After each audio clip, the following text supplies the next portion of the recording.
Haitian people are very courageous. They are hardworking people. And they really, right now, the new generation, I would say they really love God.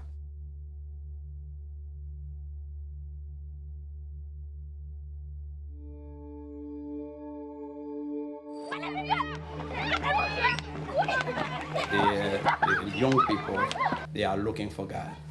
And for them, there is hope for Haiti. This ministry is working together with them to make a change. I am blessed.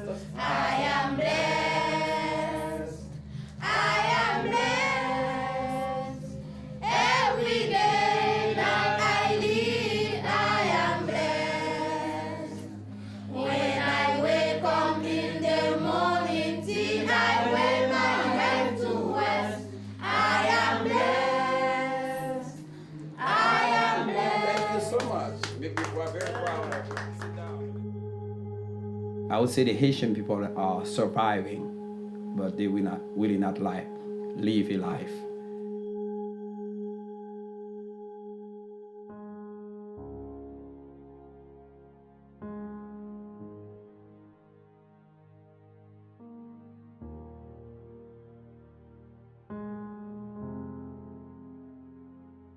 I would say the biggest obstacles standing in the way of the Haitian people is poverty, deep poverty.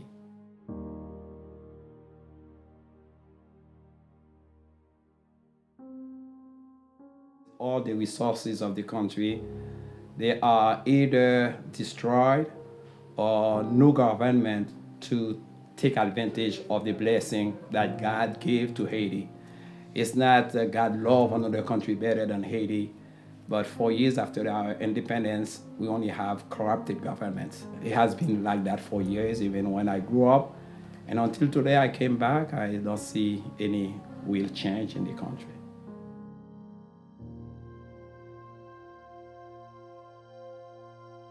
The people of Lahai-Roi Church have a saying, Usei bon Dieu vivant qui wimna, which means, you are the living God who sees me. These words are more than a motto. They're an anthem, a declaration of hope, where poverty claims that you are invisible, no one hears you, you are nothing. The church proclaims to the Haitian people that you are seen, you are heard, you are known, and you are loved. You are the living God who sees me. These words tell a story of faith, courage, and sacrifice as the good news of the gospel emerges out of brokenness and despair. They tell the story of a man whose ministry is bringing life-changing opportunity into one of the poorest regions on the planet. The story of Dortal Sidor.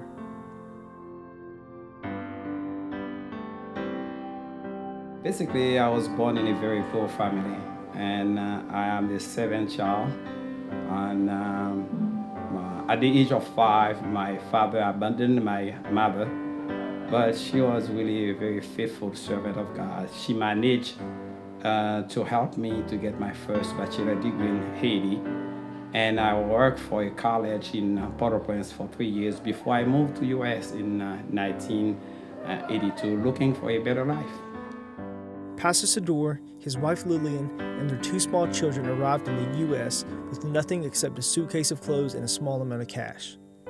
They spent the next 18 years in New Jersey, where Sidor taught himself English and attended seminary. He ran a Christian radio station which was dedicated to broadcasting to a large Haitian population in the Northeast and eventually the entire East Coast. Sidor and his family found their way to Georgia, where he earned a bachelor's degree and started a commercial cleaning business. They settled into a typical American lifestyle, but their hearts were still in Haiti. It was in 1991. My mother and my brother went to Piat for evangelism. And while they were there, and they saw the need of the people, and they called me and asked me if I can help them feeding the people, because they were really hungry people living in the community. And since 1991, I started sending help. In addition to sending money for food, Pastor Sidor and Lillian also helped buy a piece of land to construct a small church in the rural town of Piat. This church would become the foundation of the Lahai-Roi ministry. While pastoring the church in Piat, Sador's brother Theogene met a man who was leading a small group of believers in the remote village of Duclos. This village, a 2-hour hike from Piat, is only accessible by foot. Theogene helped the group build the first church building in the history of Duclos, and he began overseeing that church in addition to the congregation in Piat. Sador continued to support both churches from the U.S., but in 2010, his life would change completely. His brother Theogene died suddenly of a heart attack.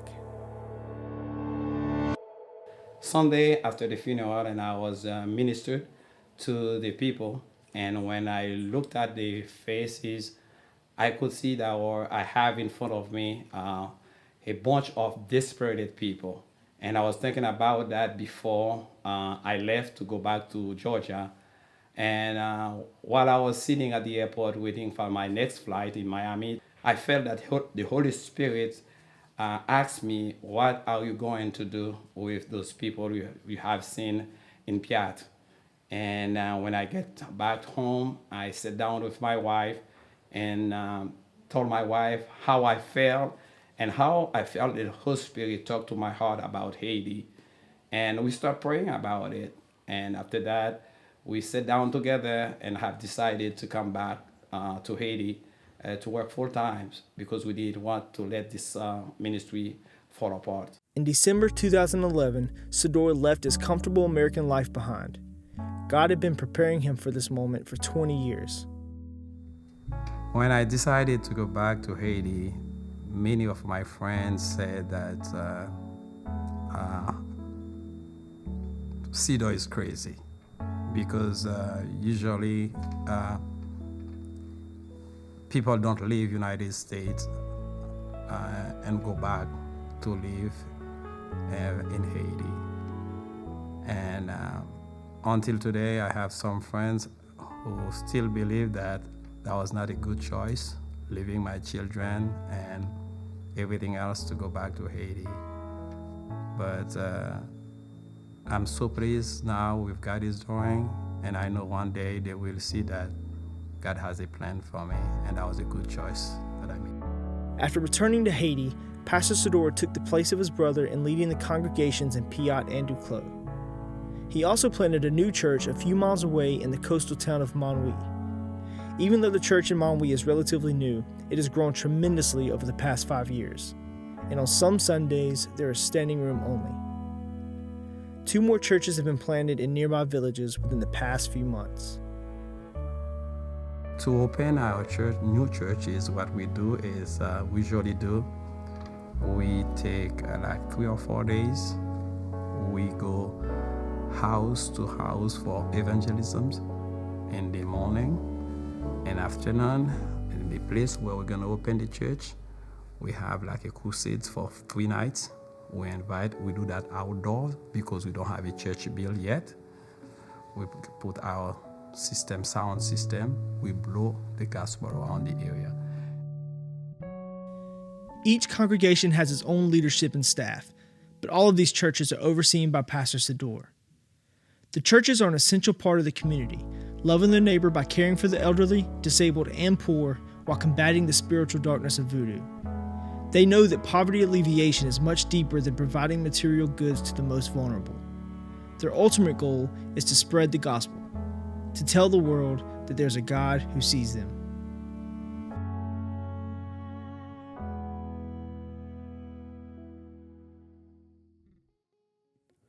Pastor Sador and Lillian also started the first school in Piat. I saw all the children on the dirt floor. That's really the moment that I feel that God wanted me to do something. I didn't know what yet, but when I saw them sitting on the floor and learning that many of them didn't go to school because it's really too far away for them, and that really touched my heart, but I didn't know exactly what I was going to do.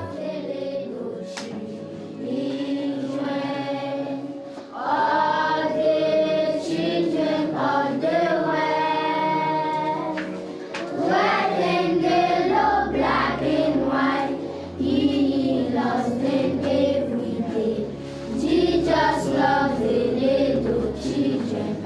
One of our presidents, his name is Aristide, he often say that good education raise men to dignity. And we believe this is really part of Mission Lahai-Roi. That's the reason why we spend and do everything we can to prepare our children and our youth, just not for one day, but for life. The school was started with 65 children in one room. In 2012, the ministry was able to purchase a parcel of land and begin construction on the first school in the history of the village. Since that time, multiple buildings have been added and enrollment has grown to 225 students in 1st through 5th grades. The children receive a quality education and 2 nutritious meals a day, which is a significant benefit not available to most people in the community. More importantly, the students are exposed to a biblical truth and shown the love of Christ by highly qualified and dedicated teachers and staff. School is a Christian school. So from the age 3, we start with prayer, we start with Bible instruction, and we teach them in a way that they can apply what they have learned throughout life. So we really believe that the education that we offer here can raise our children to dignity. Operating costs at Lahai-Roi School are about $230 per student per year. This covers the cost of food, uniforms, and supplies for the children, plus salaries for teachers and staff. Since most of the students who attend the school live in extreme poverty, a majority of the cost is covered by ministry partners in the U.S. and Haiti. Scholarships are offered for students who cannot qualify financially. We have more than half children in the community who really cannot go to school. And because of the resources that we don't have, and we don't have enough space, classrooms, and we open registration early in June for only 2-3 weeks. And after that, we just have to say we don't have any more room for them. So that's the reason why we have slow growth, because we grow as we can, but financially. But it's really we're really in need of help in order to satisfy not only just a small group, but a good part of the community, because a good part of the children, they're still out there not able to go to school. Many times, students are forced to stop attending school simply due to the geography and increased costs of travel. A long-term goal of the Lahai-Roi Foundation is to expand the size of the school one grade at a time until students can complete all levels of the preparatory education without having to travel outside of the area. Lahai-Roi School has recently expanded to include adult English classes on Saturday mornings. To meet the growing demand for more teachers, the ministry has also started teacher training classes, which will provide a path for young adults in the community to start a career in teaching. Without this program, many of these individuals would never be able to pursue their dream of higher education. We try to create many aspects, many different projects, just to help them, to prepare them, and to give them to show them the way how to make a living for themselves without always waiting for someone to come and help. One of the principles of the Lahai-Roi Foundation is to help the members of the community in the most holistic way possible. In addition to serving the children of the community, the school itself plays a role in the long-term sustainable investment plan of the ministry, employing a group of people who may otherwise have a difficult time earning a living wage. The vision of Lahai-Roi extends far beyond short-term relief. It is dedicated to community development projects which enhance the lives of citizens in the area, providing them with resources and support to ensure long-term sustainability. One example is a program started by Pastor Sador called Fish Your Own Fish. And it works so good because last year we have a woman who usually carry her basket of banana to go to sell to the open market. With the money that we gave her, And at the end of the year, she said to me, Pastor Isidore, you don't know what you did for me. I used to carry my basket of banana to the open market, but this year, with the benefits, I bought me a donkey. And she was laughing, happy. Since obtaining a business loan is nearly impossible for most members of the community, Lahai-Roi has created a microcredit program which lends money to people in order to help them start their own business. Participants in this program pay back the low-interest loan, and that money is then advanced to someone else. Additionally, Pastor Isidore loans out the school's oven and provides supplies at cost. This creates jobs for the members of the Piat community who sell bread at the local markets.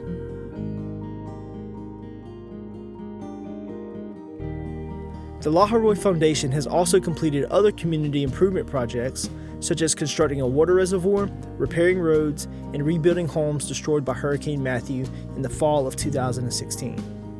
Local labor and materials were utilized in these efforts, which maximizes the impact of the investment into the community.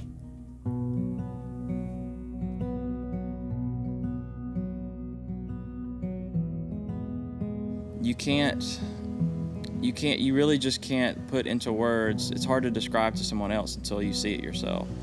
And I think the first initial response was just culture shock. It's so different. I've never seen poverty on that level.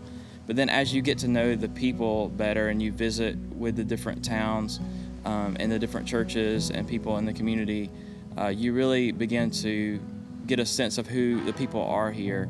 And so what struck me is how resilient people are even in the face of poverty, and seeing what the Lord is doing here through the ministry of Pastor Isidore and the churches that he has here. It's hard to put into words the impact, but I think the best way to describe it is once you see it, you want to join in. Like once you see the need and once you see what is being done here, you can't help but want to get involved. Seeing what you see here means, that I have to be involved in it. I have to see that, if there's a small part I can play in just even a few lives, then, what an opportunity to send $20 or $30 or $40 a month to change a life. Send 2 kids to school or those sorts of things. That's a massive thing. I would say that it is a blessing to have people around U.S., partners and donors to support us, to support this ministry, because in the beginning it was my small personal resources that we started, and we won't be able to be where we are today if we did not have partners in US. And we are so grateful, and we thank God for them. We are praying so God can bring more partners, more donors, so we can do more in the communities. The Lahai-Roi Foundation is committed to long-term development strategies focused on achieving lasting change in this community. The ministry strives to help the people it serves restore broken relationships with God, self, and the rest of creation, which leads to healing, redemption, and restoration. I love this passage, Matthew 25. And this is where Jesus stated the word that I was hungry, you fed me. I was thirsty, you gave me drink. And I was in prison, you visited me. And I didn't have place to live, you invite me in. And he said that people, when they heard that, they will say, when did we do that for you, Lord? And the Lord will say that each time you did it for the least of my brother, you did it for me. While the rest of the world may define Haiti by its suffering, the believers in Haiti know that there is a living God who sees them, who provides for them, and is ultimately redeeming them. In Genesis 16, verse 14 and 16, we found the story of Hagar. She was in the desert where she needed water to drink. She found a well. She called the well Be'er Lahai-Roi in Hebrew, which means, you are the living God who sees me. You are the living God who sees me. Ou c'est bon Dieu vivant qui aime là.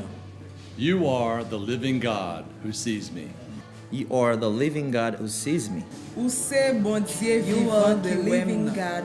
You are the living God who sees me. Você bon Dieu vivant qui aime. You are the living God who sees me. Você bon Dieu vivant You qui are the aime. living God who sees me. Qui aime not. You are the living God who sees me.